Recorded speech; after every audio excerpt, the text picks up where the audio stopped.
I think when you're new, you should be aware of your context and culture. What I mean by that is a lot of times you'll walk into an organization, it'll be like, just reach out to whoever. Validate that comment before you go wild and running off and sending emails to like SVPs, senior vice presidents, or shit, the CEO. Just make sure that you've asked a little bit about how open are people really to having those conversations. It doesn't mean that you shouldn't, for lack of a better term, like shoot your shot just because somebody else hasn't done it. Doesn't mean that you can't do it, but you should have some context within what environment you're actually operating in. So that's the first thing to take into consideration.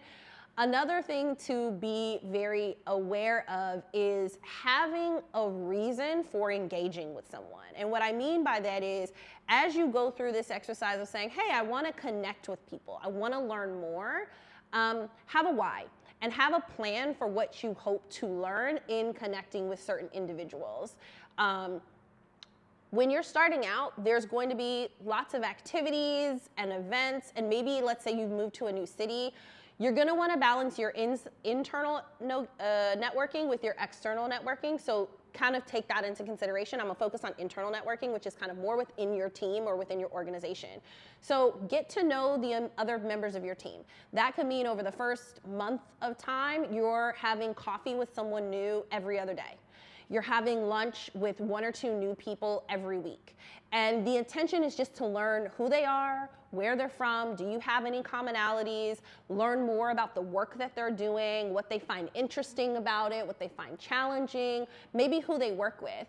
And I do think one important follow-on to that is, while you create some sort of system around new coffee dates or new like folks you're running into in the kitchenette, or maybe different people that you're having lunch with, is actually creating the muscle of taking notes on the people that you're meeting. Having a really clear sort of relationship map or documentation around that is really helpful for you. So make sure that you go through the exercise of actually building that muscle up front. Create a little template up front, someone's name, what organization they're in, how long they've been with the company, any personal facts you learn, anything you learn about what they do. Maybe it's a project name, some of the challenges they shared with you, but just start to create a little bit of consistency and clarity. And also maybe take a note of the last time you spoke or interacted with that person, and anything that you learned from them additionally over time. And the reason for this is because as you move further in your career, or even as new projects or opportunities come around, or maybe you're just working on a new task, you'll be like, oh, I actually know so-and-so works in that department. Let me go and ask them a couple of questions, which will help you be more sound and more effective at your role. So I would just say, establish a little bit of a system, be super intentional. I used to tell young people that I would coach and mentor how important it was to have 1 or 2 like new connections every week to every couple of weeks, depending on how long you've been at an organization, and just continue to build on that. Start with your immediate circle, branch out to, kind of cross-functional teams or teams that are, maybe adjacent to your organization.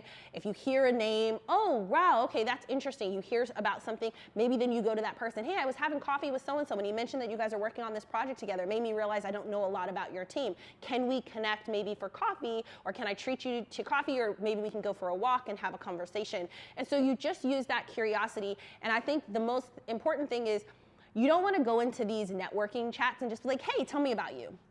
Or, hey, I'm so-and-so, and you don't really make the conversation easy and smooth. You want to make sure that you're making this easy and comfortable, not easy and comfortable, that's not even the right word, because some of us are awkward. I'm awkward. But you want to go into it with the intention of actually having a level of curiosity and modeling that. So if you've done a little research on them or on their team or on their space, bring that to the conversation.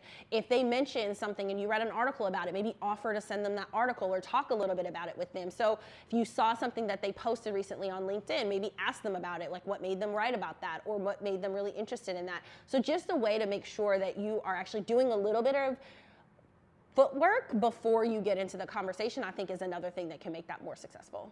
So I would say, based on, again, your organizational culture and or norms, I know that in some teams that I've been in, it's really normal for you to meet at least every 2 weeks with immediate members of your team. And that's more just for the exchange of information. You're already in team meetings together, or maybe you're working on similar projects, but it makes sense to set that up. So understand what the cultural norms are, the organizational norms in your team, and then implement those accordingly. Separate from that, I think you're gonna learn pretty quickly through establishing new relationships, is this person a person whose work is immediately affected by my work or indirectly affected by my work? If their space, especially early in career, if their space is immediately affected, you could, in time, it's probably not immediately, you might say, you know what, their work is affected by my work. It would be nice to check in with them on a monthly basis to figure out how things are progressing, because I heard them say that this was a challenge. I would love to stay abreast of how that project is evolving. I'd love to continue to get feedback on how my work is positively impacting their work, or maybe there's opportunities for improvement, et cetera. And so maybe you might set up something that's every 4 to 6 weeks, or maybe even every 8 weeks. People who are further away from your direct work are probably people you might want to say meet on a quarterly basis or every 6 months. And so it's really about gauging that based on how closely they are linked to your immediate work. You're already meeting with your manager every week, because that's norm, especially in tech, but in a lot of industries, having a weekly one-on-one is really important, especially earlier on in your career, or maybe even more often depending on what you're learning. And then people who are in your team, maybe every couple of weeks, depending on how closely your work is directly aligned and how important that is in your cultural norms. And then people who are a little bit further away, you're looking at every 4, 6, or maybe even every 12 weeks, just depending on how closely related they are to you. One thing that I've seen young people not do super well is they might be really junior in an organization, and in that organization, the person who directs staffing is pretty senior.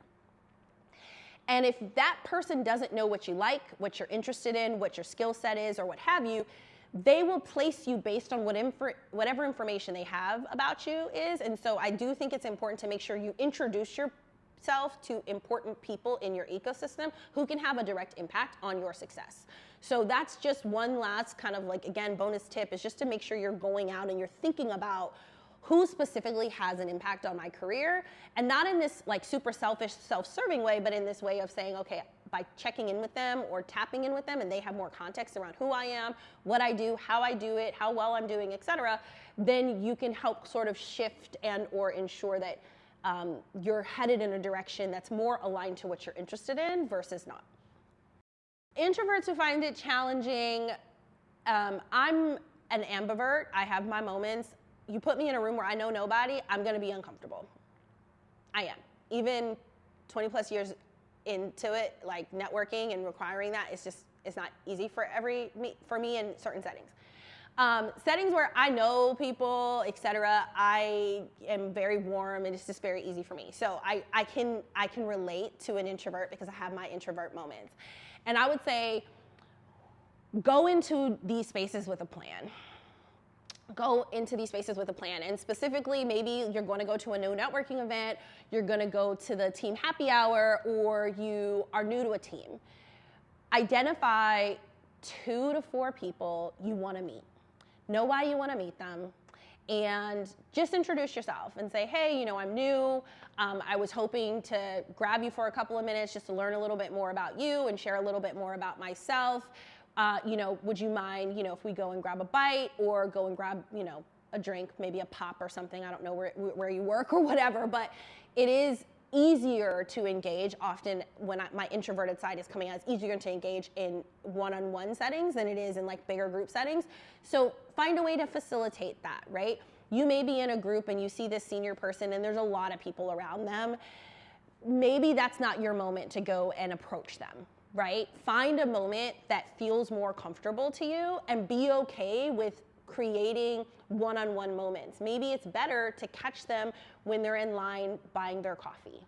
Or maybe it's better to catch them when they're in the kitchenette, you know, grabbing water and walking back to their desk. Or even more than that, they're sitting at their desk, maybe in their office or whatever, they're on their computer, stop by and say, hello, hey, I'm so-and-so, just wanted to introduce myself. I saw that you went to this school, or I'm really interested in learning more about your space. Would love to find a few minutes when you have it, but let me know if you're gonna get up for a coffee at any point. I'm sitting down the hall and I'd love to join you, right? So you can make it feel more personal or become more personal just by kind of creating an environment that's easier for you to operate in.